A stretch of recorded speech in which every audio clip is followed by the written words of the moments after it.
Hi, hello, ನಮಸ್ಕಾರ. ಇವತ್ತೊಂದು ಒಳ್ಳೆ ಮಾತಿನೊಂದಿಗೆ ವಿಡಿಯೋ ಸ್ಟಾರ್ಟ್ ಮಾಡೋಣ. ಅಂದ್ಕೊಂಡಿದ್ದಾಗಲಿಲ್ಲ ಅಂದರೆ ಯಾವುದೋ ಒಂದು ತುಂಬ ಕಾಯಿಸ್ತಾ ಇದ್ರೆ ಅಂದ್ಕೊಂಡಿದ್ದ ಕೆಲಸ ಯಾವುದೋ ಒಂದು ಒಳ್ಳೆಯದೇ ಆಗುತ್ತೆ ಮುಂದಕ್ಕೆ ಅಂತ ಒಂದು ಅಭಿಲಾಷೆ.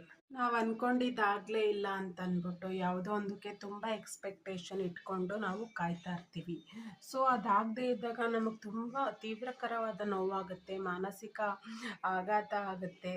ಪದೇ ಪದೇ ಆ ಥರನೇ ಆಗ್ತಾ ಇದ್ರೆ ಸೊ ನನಗೆ ಯಾಕೆ ಮೇಲಿಂದ ಮೇಲೆ ಪೆಟ್ಟಾಗ್ತಾ ಇದೆ ಅಂತ ಹೇಳ್ಬಿಟ್ಟು ನಾವು ಅದ್ರ ಮೇಲಿನ ಆಸಕ್ತಿ ಆಗಲಿ ಒಂದು ಅಭಿಲಾಷೆ ಆಗಲಿ ಕಳ್ಕೊತಾ ಹೋಗ್ತೀವಿ ಅಲ್ವಾ. ಬಟ್ ನಮ್ಮ ಹಣೆ ಬರದಲ್ಲಿ ಏನು ಒಳ್ಳೇದು ಬರ್ದೇ ಇಲ್ವೇನೋ, ಮೇಲಿಂದ ಮೇಲೆ ಕೆಟ್ಟದಾಗ್ತಾ ಇದೆ ಅನಿಸುತ್ತೆ. ಬಟ್ ನೀವು ವೆಯ್ಟ್ ಮಾಡಿದಷ್ಟು ನಿಮಗೆ ಏನೋ ಒಳ್ಳೆಯದು ಕಾಯ್ದಿದೆ ಅಂತಲೇ ಅರ್ಥ. ಸೊ ನಂಬಿಕೆ ಇಟ್ಟು ವೆಯ್ಟ್ ಮಾಡಬೇಕು. ನಿಮ್ಮ ಊಹೆಗೂ ನಿಲುಕದ ಒಂದು ಒಳ್ಳೆ ಆಶೀರ್ವಾದ ದೇವ್ರ ಕಡೆಯಿಂದ ನಿಮಗೆ ಸಿಗುತ್ತೆ ಅಂತ. Sometimes the wait is longer maybe. Why? Because the blessing is bigger. So think it of. Next ಇನ್ನೊಂದು ಒಳ್ಳೆ ಟಾಪಿಕ್ ಬಗ್ಗೆ ಮಾತಾಡೋಣ.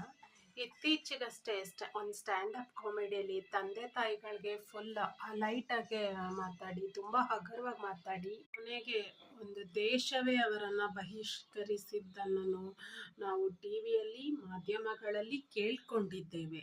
ಹೀಗೆ ಒಂದು ರೆಡಿಕ್ಯುಲಸ್ನೆಸ್ ಟಾಪಿಕ್ ತಗೊಂಡು, ಹಾಸ್ಯಾಸ್ಪದ ಟಾಪಿಕ್ ತಗೊಂಡು ಅವರ ದೇಹದ ಬಗ್ಗೆ ಬಾಡಿ ಶೇಮಿಂಗ್ ಮಾಡೋದಾಗಲಿ, ಅವರ ಗುಣಗಳ ಬಗ್ಗೆ ಮಾತಾಡೋದಾಗಲಿ, ಮತ್ತೊಬ್ಬರ ಜೀವನದ ಬಗ್ಗೆ ಲಘುವಾಗಿ ಮಾತಾಡೋದನ್ನ ಪ್ರೋತ್ಸಾಹಿಸಿರೋದ್ರಿಂದ ಸೊ ನಾವು ಪ್ರೋತ್ಸಾಹಿಸ್ತಾ ಇದ್ದೀವಿ. ಸೊ ನಗೆ ಇದು ಕೊಡೋದ್ರ ಮೂಲಕ ನಾವು ಪ್ರೋತ್ಸಾಹಿಸ್ತೀವಿ. ನಾವು ಈ ಥರ ಲಘುವಾಗಿ ಮಾತಾಡ್ತಾ ಇರೋದ್ರಿಂದ, ಪ್ರೋತ್ಸಾಹಿಸ್ತಾ ಇರೋದ್ರಿಂದ ಸೊ ಈ ಥರ ಯುವಜನತೆಯ ಯೂತ್ಸ್ಗಳು ಇದರಲ್ಲಿ ಇನ್ವಾಲ್ವ್ ಆಗ್ತಾ ಇರೋದು ಅಂತ ನಾವು ಅನ್ಕೋತೀವಿ. ಯಾವಾಗ ನಾವು ಅದನ್ನು ಖಂಡಿಸ್ತಾ ಹೋಗ್ತೀವೋ ಸೊ ಸಲ ಬೇರೆಯವ್ರಿಗೆ ಕಾಮಿಡಿ ಮಾಡೋದ್ರ ಮೂಲಕ ಹರ್ಟ್ ಮಾಡೋದು,